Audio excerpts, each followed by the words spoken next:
مرزا غلام احمد قادیانی، اس نے پہلے دعویٰ کیا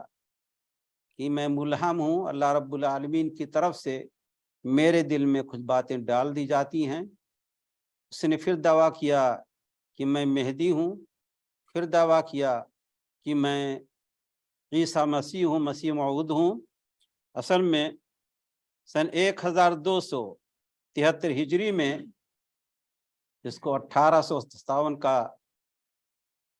خونریز واقعہ کہہ سکتے ہیں، جب دیکھا کہ انگریزوں نے کہ مسلمانوں ہی کی طرف سے ہمیں جو کچھ مل رہا ہو رہا مسلمانوں ہی کی طرف سے، انہی کی طرف سے ہمارا مقابلہ آرائی ہو رہی ہے، تو انہوں نے کہا، بیٹھ کے سوچا، خالی لڑنے سے کام چلنے والا نہیں ہے، بلکہ ضروری ہے کہ مسلمانوں ہی میں سے کچھ لوگوں کو اسلام کے نام پر تیار کریں جو اسلام کے بجائے ہماری خدمت کریں۔ اور اس سلسلے میں ان کے سب سے پہلے نگاہ جو پڑھی مرزا غلام احمد قادیانی پر۔ چنانچہ اس جھوٹے نے خود ہی اعتراف کیا ہے کہ ہم اس حکومت کے لیے ہر طرح کی مصیبتیں برداشت کر رہے ہیں اور آئندہ بھی برداشت کرتے رہیں گے، کیونکہ اس حکومت کے ہمارے اوپر بہت سارے احسانات ہیں، ہماری جانیں اور ہمارا مال سب کچھ اس حکومت کے لیے قربان ہے۔ اس نے شروع میں تو یہ دعویٰ کیا، جیسا کہ میں نے کہا کہ بلکہ ظاہر کیا کہ وہ بڑا زاہد ہے، بڑا دیندار ہے،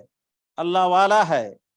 اور اس نے پھر یہ ثابت کرنے کے لیے کہ واقعی اللہ والا ہے،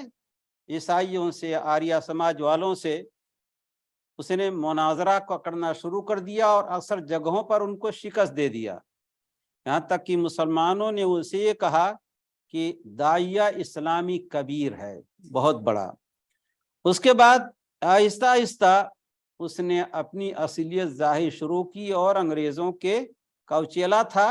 انگریزوں کے فسلانے کہلانے سے اس نے سب کچھ کہہ ڈالا جو نہیں کہنا چاہیے۔ پہلے اس نے کہا کہ میں محدث اور ملہم ہوں، اس کے بعد اور کتاب اپنی شائع کیا براہین احمدیہ، جس کے اندر یہ جھوٹے دعوے اس نے کیے۔ اس کے بعد کہا کہ اللہ رب العالمین نے میری طرف الہام کیا ہے، الیس اللہ بکاف عبدہ، کیا اللہ تعالیٰ اپنے اس بندے کے لیے کافی نہیں، مرزا غلام احمد قادیانی کے لیے۔ اور اس کے بعد اس نے دعویٰ کیا کہ میرے پاس اب مسلسل وحی آ رہی ہے، ظاہر ہے کہ شیطانی وحی تھی۔ اور اس نے یہ بھی کہا کہ اللہ رب العالمین نے میرے بارے میں فرمایا ہے، جب سن 1300 ہجری کا خاتمہ ہوا عربی سال کا، تو اس نے کہا کہ اللہ رب العالمین نے مجھ سے کہا ہے، الرحمن علم القرآن لتنذر قوما ما انذر آباؤہم لتبین سبیل المومنین قل انی امرت وانا اول المومنین۔ اس طرح کے حفوات اس نے گڑھ کے کہنا شروع کر دیا کہ میری طرف یہ وہی اللہ رب العالمین نے مجھے نبی اور رسول بنایا۔ پھر اس نے دعویٰ کہ میں مہدی موعود ہوں۔ اللہ کے رسول علیہ السلام نے فرمایا ہے حدیث کی کتابوں میں، ابو داؤد میں، مسند احمد میں، ترمذی میں، ابن ماجہ میں صحیح حدیثیں موجود ہیں کہ آخری زمانے میں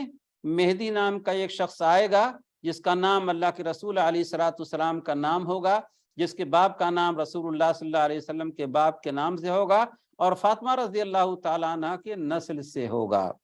تو اس نے دعویٰ کیا کہ میں مہدی ہوں۔ کچھ دنوں کے بعد اس نے دعویٰ کیا کہ عیسیٰ علیہ السلام کا تو انتقال ہو چکا، میں مسیح موعود ہوں، اللہ تعالیٰ نے جو وعدہ کیا ہے۔ کچھ دنوں کے بعد اس نے دعویٰ کیا کہ میں حسن اور حسین ان دونوں سے بہتر ہوں۔ پھر کچھ دنوں کے بعد دعویٰ کیا کہ میں ذلی رسول ہوں، اصلی رسول نہیں ہوں۔ اس کے بعد پھر کچھ دنوں کے بعد دعویٰ کیا کہ اللہ رب العالمین نے مجھے مستقل نبی اور رسول بنا دیا ہے، اور اس نے اپنے آپ کو موسیٰ علیہ السلام بلکہ سارے انبیاء کرام پر اپنی فوقیت کا اظہار کیا کہ میں سب سے بہتر ہوں۔